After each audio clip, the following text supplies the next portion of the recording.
대통령이죠, 지금. 그렇게 지난 총선에서 국회 들어와서 법무장관 했으면요. 지금 윤석열 대통령은 그 검찰총장 그만두고 나오지도 못해요. 그냥 대통령이에요. 그러니까 저는 정치에서는 진짜 판단력이 가장 중요하다. 네, 그럴 때 중이 제일 머리 못 깎는다고 자기가 그런 판단 들기 어렵죠.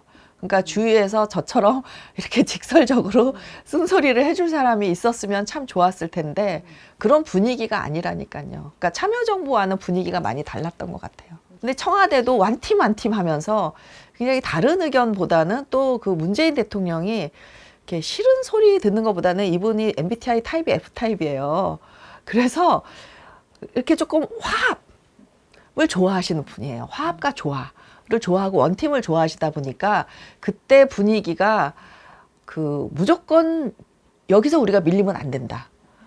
여기서 밀리면 아마 제 생각에는 여기서 밀리면 3.1절 골프 사태로 물러난 이해창 총리처럼 열린우리당이 무너진 계기가 될 것이다. 친노들 그 트라우마가 있거든요. 그러면서 아마 무조건 밀어야 된다라고 저는 갔을 것 같아요. 청와대도 그렇고 당도 그렇고. 그러니까 제가 전달한 분은 그 얘기를 꺼낼 분위기가 아니었대요. 제가 완전히 그 반역자 되는 분위기여서 못 꺼냈다는 거예요. 그러니까 문 대통령이 그 최순실 트라우마가 좀 있으셨는지 이런 그 어떤 제도적인 절차를 통해서 오는 그 고언과 건의와 이렇게 저처럼 이렇게 비선해서 이렇게 오는 거에 굉장히 좀 불편함이 있으셨어요. 근데 제가 담쟁이 포럼을 안 들어갔잖아요. 캠프도 안 들어갔고. 그러니까 제가 공식 라인을 통해서 대통령께 또는 후보께 의견을 전달할 길이 사실 없었어요. 그러니까 후보 때만 하더라도 이제 개인적인 소통 창구가 있어서 뭐 텔레그램으로 뭐 메시지를 보내고 가끔 주고받고 이럴 수는 있었지만은 청와대 들어가신 후부터는 예를 들면 제가 무슨 외교 관련한 건의를 드리려고 이제 전화 통화를 한 김에 제가 그 얘기를 하려고 했더니 딱 끊으시더라고요.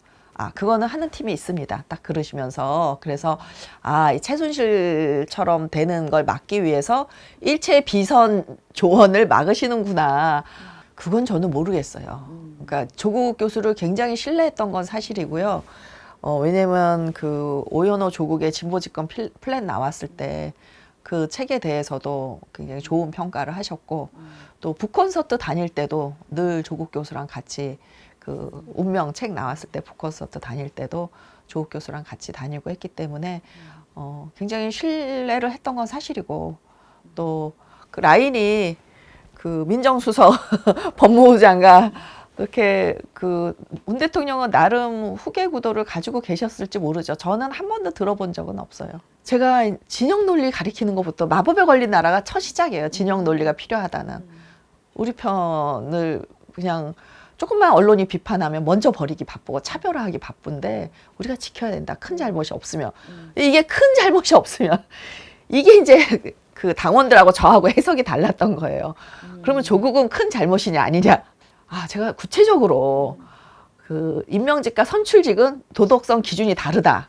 이런 얘기도 안 했고 그다음에 그 임명직의 경우는 도덕성만으로도 사퇴해야 된다라는 말을 안 했기 때문에 그분들이 당원들이 조기숙 교수도 우리 편이 큰 잘못을 없으면 지켜주라 그랬다. 조국은 우리가 지켜야 된다. 이럴 때 제가 할 말이 없는 거죠. 이게 내가 원흉이다. 논리 제공자로서. 예. 그런데 거기서 제가 아니다. 조국은 사퇴해야 된다. 이러면 어떻게 돼요? 민주당이 망하는 거죠. 그야말로. 그러니까 제가 문재인 정부 내내 입을 다물 수밖에 없었던 거예요. 제가 잘못했다. 저 구체적으로 알려드리지 못해서 죄송하다. 이제는 조국을 내려놔야 된다. 저는 정말로 조국 교수가 저는 그 정치적으로 재기하기 바래요. 그래서 정말 몇 년 언론에서 사라지고 좀 재판 좀 빨리빨리 하시고요. 언론에서 사라졌다가 정말 성찰의 시간을 갖고 돌아오시면 좋겠거든요. 그래서 재보궐선거 같은데 나가시는 게 저는 베스트라고 보는데 이렇게 총선에 나가면요. 당 선거 전략이 다 망가져요. 우선 금태섭을 공천 경선에 붙임으로써 안 자르고 함으로써 조국 선거를 피했고 그다음에 이제 김남국이 거기 그 저격 출마하겠다 그랬는데 못하게 하고 다른 데 보냈고. 예. 그다음에 열린민주당이 그때 이제 헤데이크였죠. 골칫거리였죠. 근데 이해찬 대표가 처음에는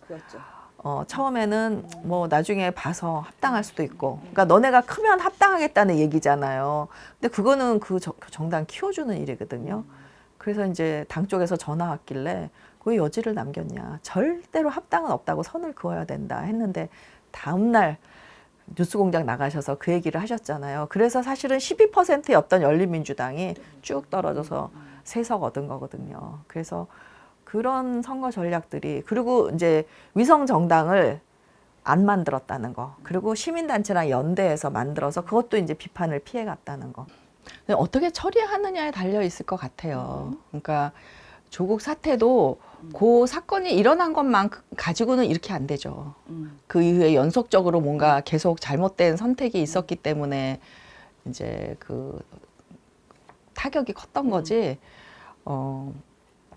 사실 김남국 사태가 좀 안 좋은 거는 김남국이 어떤 검증 과정을 거쳐서 국회의원이 됐냐 보면은 그 조국 시위에 나와서 열심히 했다. 조국 퀴즈라는 거거든요. 그러니까 이게 얼마나 비이성적인 그 제대로 된 검증이 안 되고 국회의원이 됐느냐. 그것도 단수 공천을 줬잖아요. 그러니까 어떻게 보면 조국 시즌2가 돼버리는데, 그게 무슨 청년들의 박탈감 이런 것도 있지만 이제 김남국의 행태 자체가 상당히 그 분노를 일으킬 만한 지점들이 있잖아요. 예를 들면은 뭐 투자한 거 보고 안 한 것까지는 뭐 실수로 그럴 수 있다 쳐.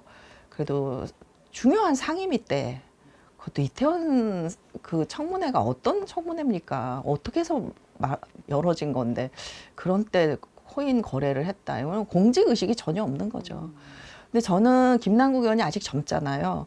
그러니까 본인이 의원직 사직을 하고 딱 떠났으면은 가장 당에는 최선의 그 좋은 패였을 것 같아요. 그러면은 이제 그렇다 하더라도 이게 사직이 되는 것 아니거든요. 의회에서 또 이제 투표를 해야지 되는 건데, 그렇게 됐으면 가장 깔끔했고 본인도 변호사로든 정치인으로든 또 재기의 기회가 있는 거죠. 그 일이 벌어졌을 때 깔끔히 사과하고 그거 이상의, 자기가 잘못한 거 이상의 책임을 져야 이게 용서가 돼요. 정치 세계가 원래 그래요. 그러니까 공직자로서 그 코인 거래를 상임위원회 시간에 했다, 이것만으로. 다른 헛소문은요 사실 사실인지 아닌지가 별로 중요하지가 않아요. 이것만으로도 국민적 정서는 이미 떠난 거거든요. 그러면은 사실 의원직을 뭐 그 면직시킬 동료 의원들이 그 가능성이 뭐 그렇게 많이 클지 안 클지 잘 모르겠는데, 어쨌든 뭐 본인이 사퇴를 안 하면 안 할 수도 있죠. 그렇지만 자기가 다시 살려면 화끈하게 죽는 게 오히려 재기의 기회가 주어지지 않을까 싶은데, 조금 기회를 놓쳤고, 그나마 당이 잘 그때와 달리 조금 더 빠른 속도 있게 또 원칙 있게 수습을 하는 것 같아서 저는 긍정적으로 봅니다. 그 점은.